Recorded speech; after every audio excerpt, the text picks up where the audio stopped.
अस्सलाम वालेकुम दोस्तों, कैसे हैं आप सब। उम्मीद है खैर आफियत से हो गए। चलिए आज हम एक नए टॉपिक पर आते हैं और आज का हमारा टॉपिक है जमई माकूस और ज़रबी माकूस।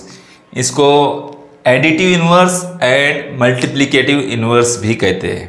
ठीक है, चलिए इसमें क्या है, जमई माकूस किसे कहते हैं और ज़रबी माकूस किसे कहते हैं, क्या होता है एडिटिव इन्वर्स और मल्टीप्लिकेटिव इन्वर्स क्या होता है, इसको हम पहले समझेंगे, फिर उस पर हम कुछ एग्जांपल्स देखेंगे। ठीक है, चलिए आगे देखते हैं। देखिए क्या है ये, दो नातिक आदाद जिनकी जमा सिफर आए। मैंने इससे पहले के एक वीडियो में भी आपको ये बात बताया था कि जब भी कोई दो नातिक आदाद की जमा करने पर सिफर हासिल होगा तो उसको क्या कहेंगे हम कि वो एडिटिव इन्वर्स है, जमई माकूस है, या उसको अपोजिट नंबर्स भी कहते हैं, मुतजाद आदाद भी उसको कहते हैं। क्या कहते हैं? मुतजाद आदाद।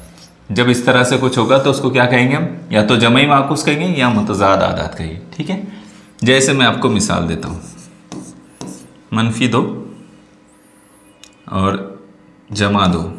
ठीक है, क्या होगा इसका, क्या होगा, ये जब हम इसको मिलाएंगे तो सिफर हासिल होगा, है ना। -5/7 जमा 5/7 क्या होगा, ये एक दूसरे के अपोजिट है, ये मनफी में है जमा में, तो इनका हासिल क्या होता है, 0 होता है। क्या होता है हासिल, 0 हो जाता है। तो इसको क्या कहते हैं, इसको कहते हैं जमई माकूस, एडिटिव इन्वर्स। क्या कहते हैं, जमई माकूस। अब इसमें जो है, लेकिन आपको ये बात याद रखना है कि जब भी हासिल उनका जो है हासिल जमा करने पर 0 आ रहा है, तभी जो है वो एडिटिव इन्वर्स होके, तभी वो जमई माकूस या मुतजाद आदाद कहलाएंगे, क्योंकि वो एक दूसरे के अपोजिट होते हैं। रहेंगे सेम आदाद, लेकिन वो एक मनफी में होगा, माइनस में होगा, और एक मस्बत में होगा। ठीक है, इस वजह से उनका हासिल जमा जो है वो 0 आता है। बात समझ में आ रही है? आसान सी बात है। जब एग्जाम्पल हम हल करेंगे, मिसालें देखेंगे, तो आपको और भी आसान हो जाएंगे। ठीक है, चलिए आगे देखते हैं। हाँ, ज़रबी माकूस, मल्टीप्लिकेटिव इन्वर्स। अब ये क्या होता है, तो सेम है जमई माकूस के जैसा, बस अमल चेंज हो रहा है। क्या अमल चेंज हो रहा है कि आदाद का हासिल ज़रब, यहाँ पर मल्टीप्लिकेशन के बाद जो हासिल होगा, ज़रब करने के बाद अगर 1 हासिल होगा, 2 आदाद की ज़रब करने के बाद अगर 1 हासिल होगा तो उसको कहेंगे ज़रबी माकूस। उसे क्या कहेंगे, ज़रबी माकूस कहेंगे।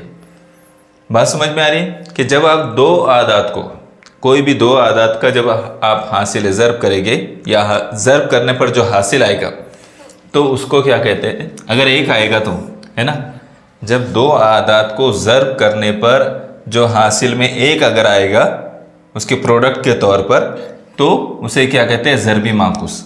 उसे कहेंगे मल्टीप्लिकेटिव इन्वर्स। बात समझ में आई? बहुत आसान सी बात है। जैसे -3/7।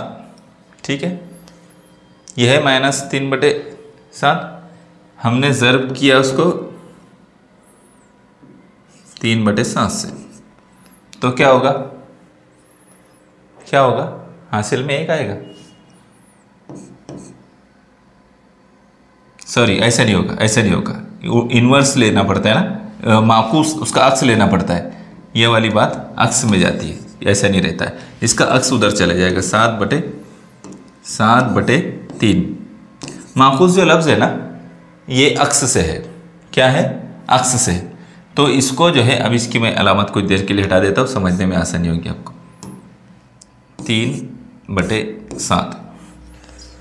अब जो इस तरह से जब आपको एक मिसाल अगर दी जा रही है, तो इसमें क्या है, 3/7, तो इसका माकूस बोले तो अक्स, उसका अक्स क्या पड़ेगा, तो वो 7/3। ठीक है, तो 7, इसका जब हम उनके दरमियान में फिर क्या करेंगे, ज़रब करेंगे। अगर हम उनके दरमियान में ज़रब करेंगे और हासिल 1 आ जाएगा तो ये कहलाएंगे ज़रबी माकूस है। ये एक दूसरे के ज़रबी माकूस है। ये क्या कहलाएंगे, एक दूसरे के ज़रबी माकूस कहलाएंगे। बात समझ में आ रही है? इसी तरह से कोई भी आप जब करेंगे 6/5, तो आपको उसके इन्वर्स में क्या लेना है, 5/6, या सवाल में इस तरह से आएगा, मन फिरा इससे वो खुद भी हो जाता है हल। तो 1 हासिल आएगा, 5 एकम 5, 5 एकम 5, 6 एकम 6, 6 एकम 6, ठीक है। तो 1/1 बोले तो 1, और 1/1 ज़रब 1 बोले तो 1 आ जाएगा, ठीक है। इसको अगर हल करेंगे तो 1 आएगा। बात समझ में आ गई। इसको भी अगर हल करके देखेंगे, 3 एकम 3, 3 एकम 3, 7 एकम 7, 7 एकम 7, 1/1 बोले तो 1, 1 ज़रब 1, इधर 1 आ गया, इधर 1 आ गया, 1 ज़रब 1 क्या आ जाता है, 1 आ जाता है, ठीक है। तो ये क्या है, ये मल्टीप्लिकेटिव इन्वर्स है, ये ज़रबी माकूस है। समझ में आ रही है बात आपके? हाँ, और जैसे जैसे हम इसकी एग्जांपल्स हल करेंगे तो इंशाअल्लाह ताला और भी आसान हो जाएगा। वैसे ये चैप्टर कोई मुश्किल नहीं है, आसान ही है, बस थोड़ा समझने की ज़रूरत है इसको, है ना। कहाँ पर ये इन्वर्स हो रहा है, कहाँ पर इसका हासिल ज़रब क्या आ रहा है, ये समझना हमको पड़ता है, ठीक है। अब यहाँ पर देखो एक सवाल है, अब यहाँ से हम कुछ सवालात हल करेंगे, ठीक है। 13/15 और 19/21, ठीक है, 19/21 के ज़रबी माकूस से ज़रब किया जाए, के ज़रबी माकूस से ज़रब किया जाए तो हासिल ज़रब क्या का ज़रबी माकूस क्या होगा। बहुत कॉम्प्लिकेटेड लग रहा है ना, लेकिन वैसा कॉम्प्लिकेटेड है नहीं। अभी हम उसको एक एक हिस्से को हल करते हैं। अगर 13/15 को 19/21 के ज़रबी माकूस 19, ये पहले हम क्या करते हैं, 13/15 लिख लेते हैं, ठीक है। मैं यहाँ लिख रहा हूँ 13/15। आगे का सवाल पर आते हैं, को 19/21 के ज़रबी माकूस। अब 19/21, 19/21 का ज़रबी माकूस क्या होता है, 21/19 होता है, ये उसका ज़रबी माकूस है ना। तो उससे 19/21 के ज़रबी माकूस से ज़रब किया जाए, यहाँ ज़रब 19/21 का ज़रबी माकूस क्या है, 21/19, ठीक है। ये उसका ज़रबी माकूस से ज़रब किया जाए तो हासिल ज़रब का, अब इनकी हासिल ज़रब क्या होगी ये देखना पड़ेगा हमको, ठीक है। अभी हम इनको ज़रब करेंगे, 3 पंजे 15, 3 साते 21, ठीक है। 13 साते कितना होगा, चलो 13 का पढ़ा पढ़ते, 13 साते 91, ठीक है, 13 साते 91, और 19 पंजे 95, 19 पंजे 95, 20 पंजे 100 होते तो 5 कम कर देते, 19 पंजे 95, क्या जवाब आया, 91/95।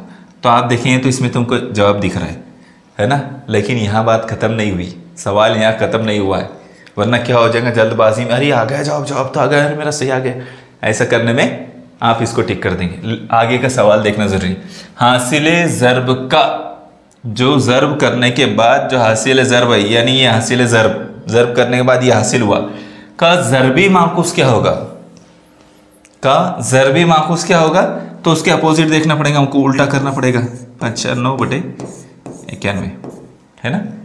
अब आया हमारा जवाब, ये हमारा जवाब है 95/91, ठीक है।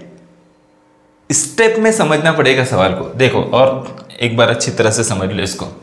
क्या सवाल पूछ रहा है, अगर 13/15 को, तो हमने लिख लिए थे यहाँ 13/15, ठीक है, 13/15 को, यानी इसके साथ अमल होना है कुछ तो, ठीक है। 19/21 के ज़रबी माकूस से, 19/21 का ज़रबी माकूस बोले तो उल्टा करना रहेगा, 21/19, ये हो गया, से ज़रब किया जाए तो ज़रब, ठीक है।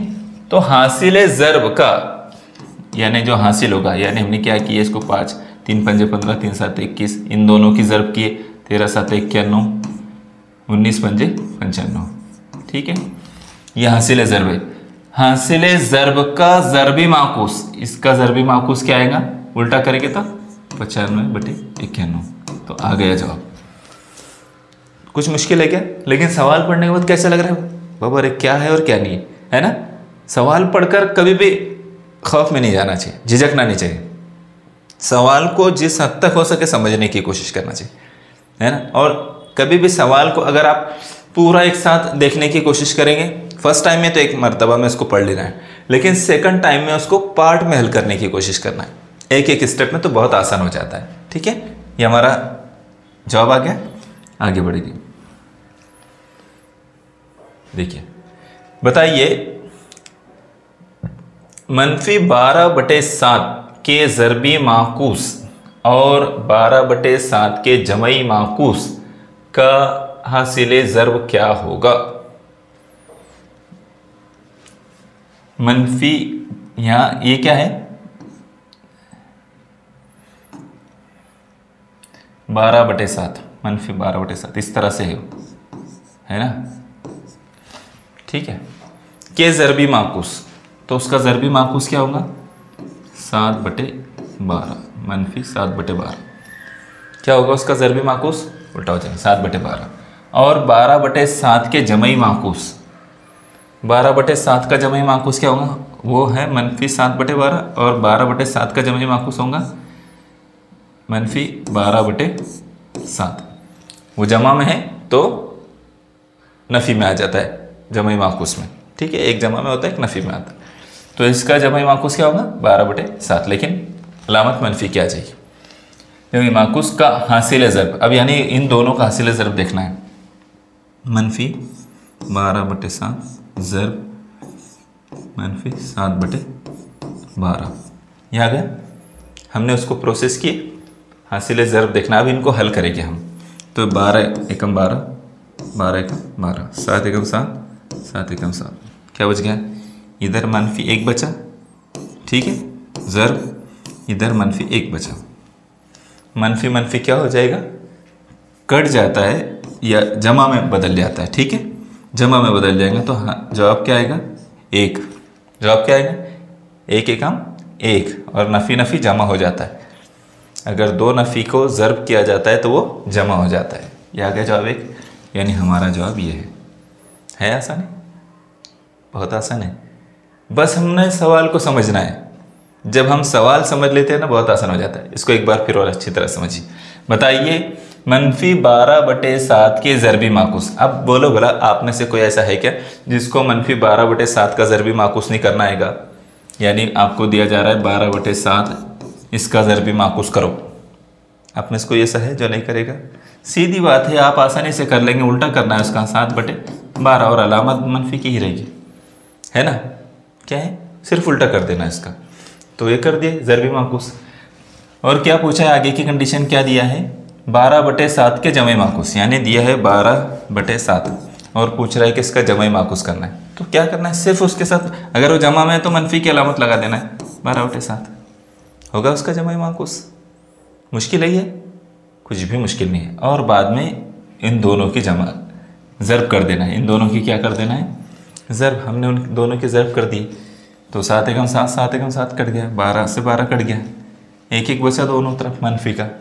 मनफी जमा में बदल जाते हैं। हो गया, जवाब आ गया। क्या बोलते हैं, समझ में? ठीक है, चलो, कंफ्यूज नहीं होना है, लेकिन सवाल को समझ लेना है। आप प्रैक्टिस करेंगे तो ये आपके लिए जो है चुटकियों में हल होगा, समझे? प्रैक्टिस करने पर डिपेंड है लेकिन बेटे। हाँ, एक और सवाल देखते हैं हम, है ना। बहुत प्यारे प्यारे सवाल आ रहे, दिल बोल रहा है उनकी माया करना। चलो, मजाक की बात है। -2/7 है ना। सवाल को पढ़ लेता हूँ मैं पहले एक बार। -2/7 का जमई माकूस और -4/5 का जमई माकूस की जमा में 38/35 का जमई माकूस मिलाने पर हासिल जमा क्या होगा? आप पूरा सवाल एक साथ समझने की कोशिश करेंगे ना तो थोड़ा मुश्किल हो जाएगा। इसलिए क्या करना है, एक एक स्टेप में करना है। -2/7 का जमई माकूस क्या होगा? 2/7 होगा। जमा माकूस पूछा ना, मनफी में है तो जमा में आ जाएगा, ठीक है। और -4/5 का जमा माकूस, तो क्या रहेगा? जमा में हो जाएगा वो भी। इनकी जमा बोल रहा हूँ, -4/5, -2/7 का जमा माकूस और -4/5 का जमा माकूस की जमा। तो हमको क्या करना है? इन दोनों की जमा करना है। अब क्या करेंगे जमा करने के लिए? पहले हम उसके नसब नुमा को, इसको क्या बोलते हैं इंग्लिश में, क्या बोलते हैं? डिनोमिनेटर बोलते हैं शायद, पता नहीं, ठीक है। तो इसके जो है नसब नुमा जो है, तो इसकी जमा करना पड़ता हमको, उनको एक जैसा करना पड़ता है, सिमिलर करना पड़ता है उनको पहले। तो क्या करेंगे हम, उसका तरीका क्या है, इस नीचे वाले से इन दोनों को ज़रब देंगे और इस नीचे वाले से इन दोनों को ज़रब देंगे। ठीक है, तो अब मैं इससे ज़रब करता हूँ, 5 दूनी 10, डायरेक्ट कर देता हूँ, लिखने की कोशिश ऐसा नहीं लिखता हूँ, है ना, ऐसा लिखूँगा तो थोड़ा लंबा हो जाएगा। 5 7 35, ठीक है, जमा 7 चौक 28, 7 पंजे 35। क्योंकि कॉम्पिटिटिव एग्जाम में क्या होता है, हमको स्टेप्स कम करके हल करना पड़ता है, पूरे प्रोसेस से जाए के ना, तो फिर तो 5 7 सवाल 10 सवाल ही कर पाएंगे मैथ के। अब अगर शॉर्ट में जाएंगे ना, इतनी हमारी प्रैक्टिस हो जानी चाहिए कि 1 और 2 स्टेप में हल हो जाना, है प्रैक्टिस पर ही होता है बल्कि। ठीक है, तो 10/35 और 28/35 आ गया। अब उनके नसबनुमा एक जैसे हो गए तो उनको एक ही बार लिखा जाता है। कितने बार लिखते हैं, एक ही बार लिखते हैं। अब उनकी जमा कर देंगे शुमार को निंदा की, कितना आ गया, 10 जमा 28 38, है ना, तो 38/35 आया जवाब, क्या आया, 38/35। हाँ, अब आगे के सवाल पर आते हैं। जमा में 38/35 का जमा माकूस मिलाने पर हासिल जमा क्या होगा। 38/35 का जमा माकूस क्या रहेगा, -38/35। ये अलामत को आप, ये अलामत को यहाँ लगाते हैं, ठीक है, -38/35 इसका जमा माकूस, 38/35 का जमा माकूस मिलाने पर हासिल जमा क्या होगा। तो इसमें अब हमको मिलाना है इनको, तो क्या होगा, -38/35।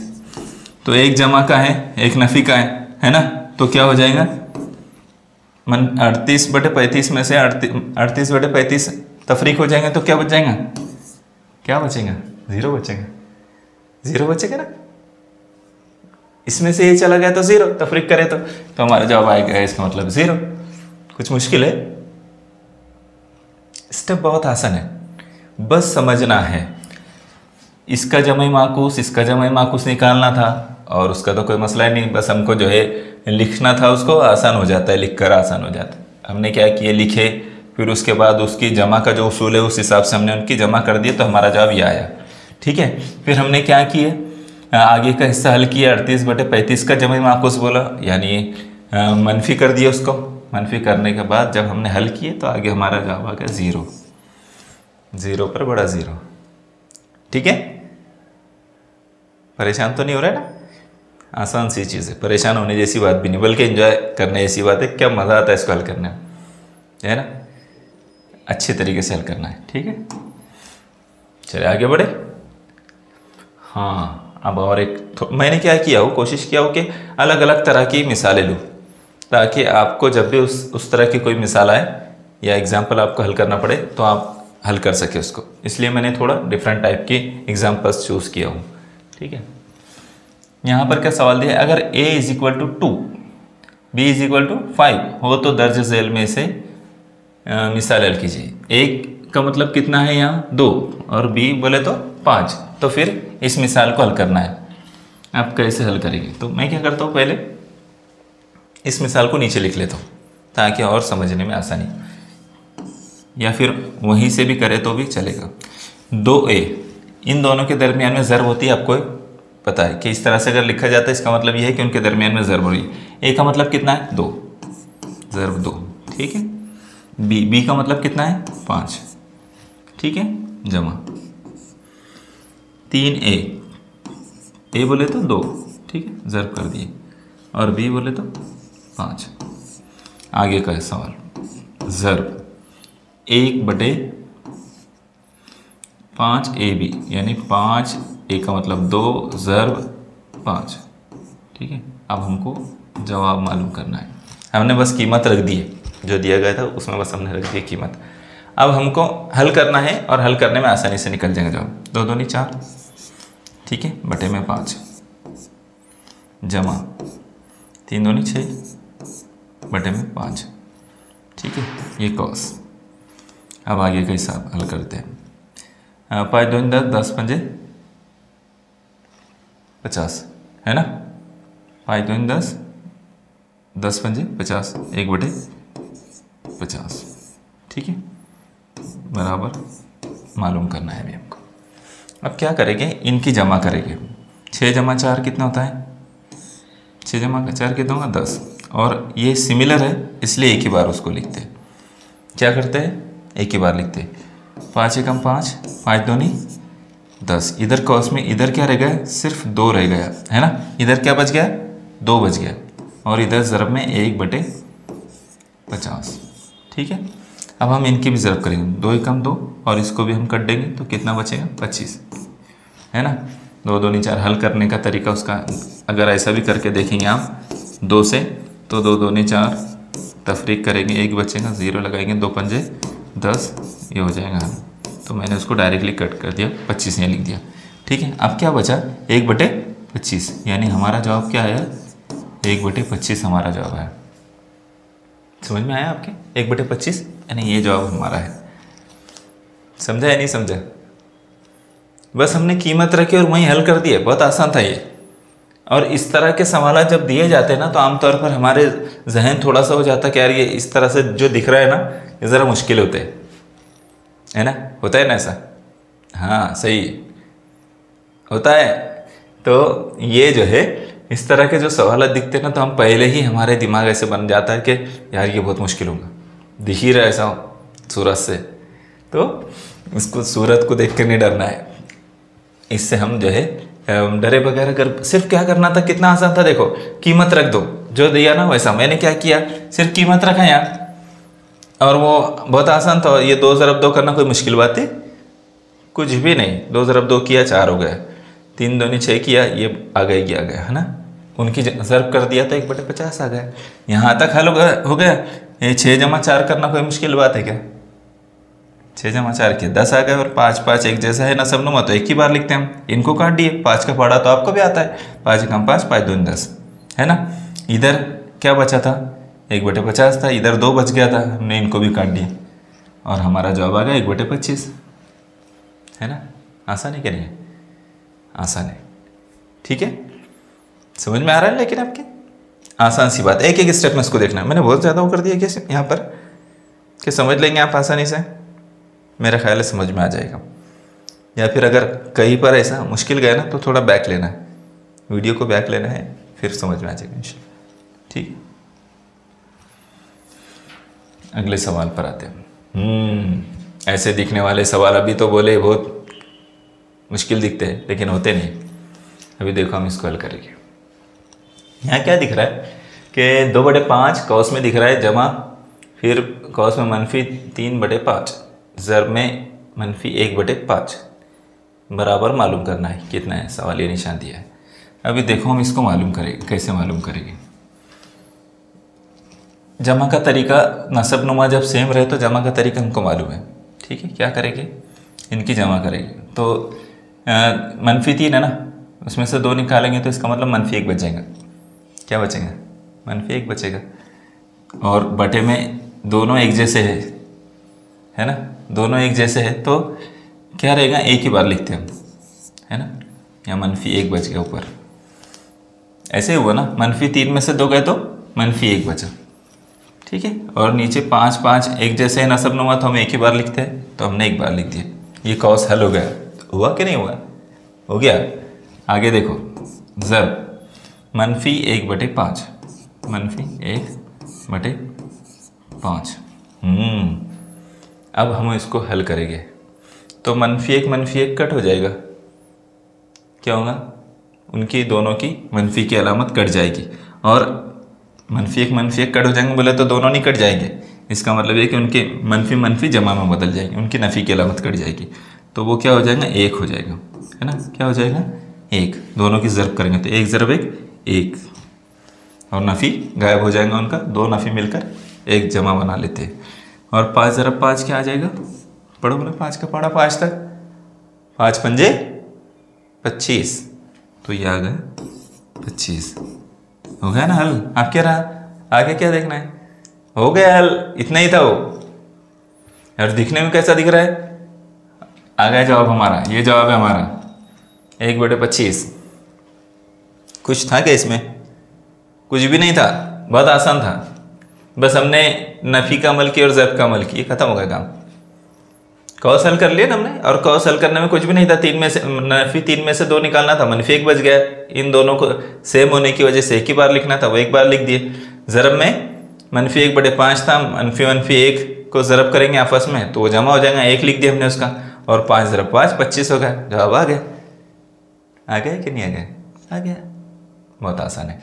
तो समझना ज़रूरी है कि हम जो है कैसे इसको हल करेंगे, स्टेप वाइज हल करना होता है, इतना याद रखो। आपको स्टेप समझना होती है कि कैसे स्टेप में हल करेंगे उसको। ठीक है, ये आखिरी सवाल था क्या ना? हाँ, आखिरी सवाल था ये। तो बात समझ में आई। अभी हमने क्या पढ़ा? जमाई माकूस और ज़रबी माकूस, ये दोनों हमने पढ़ा। जमाई माकूस हमने समझा कि जमाई माकूस क्या होता है कि एक तरफ मस्बत की अलामत है तो सेम उसी अदद के साथ जो है मनफी की अलामत आएगी, और उनके दोनों का अगर हासिल जमा 0 आ रहा है तो इसका मतलब वो दोनों एक दूसरे के जमाई माकूस है ना? जमाई माकूस है, यानी -1/5। एक बार मैं उसको रिवाइज कर रहा हूँ। तो इसका अगर आपसे कहा जाए कि इसका जमाई माकूस मालूम करो तो सिर्फ उसकी मनफी की अलामत हटा दो, 1/5 हो जाएंगे। और अगर आपसे कहा जा रहा है कि 1/5 का जमाई माकूस बोलो तो आपने मनफी की अलामत लगा देना उसके पास। ठीक, आसान है। ज़रबी माकूस में क्या होता है? उल्टा हो जाता है। 1/5 का उसको थोड़ी देर के लिए हटा देते हैं, ये इसको जमाई माकूस के लिए याद रखो, 2/5। ठीक है, आपको कहा जा रहा है कि 2/5 का जो है ज़रबी माकूस बोलो तो आपको उल्टा कर लेना है इसको, 5/2। अलामत अगर मनफी की है तो मनफी की आएगी। ठीक है, जमा है तो जमा में आएगा। बस समझ में आ गई? उल्टा कर लेना है, वो हो जाता है ये इसका ज़रबी माकूस, उसका ज़रबी माकूस, ये एक दूसरे के ज़रबी माकूस है वो, यानी मल्टीप्लिकेटिव इन्वर्स है वो उसके एक दूसरे के। ठीक है, और इनका हासिल ज़रब क्या आता है? हासिल ज़रब क्या आता है इनका? 1 आता है हमेशा। ये बात याद रखना है, इनका हासिल ज़रब हमेशा 1 आता है। ठीक है, चलिए बात ख़त्म करते हैं यहाँ पर। उम्मीद करता हूँ मैं कि आपको अच्छी तरह से समझ गया होगा। सही उम्मीद कर रहा हूँ ना मैं इसे? हाँ, सही कर रहा हूँ। ठीक है, चलो best of luck. Thank you, जज़ाकल्लाह।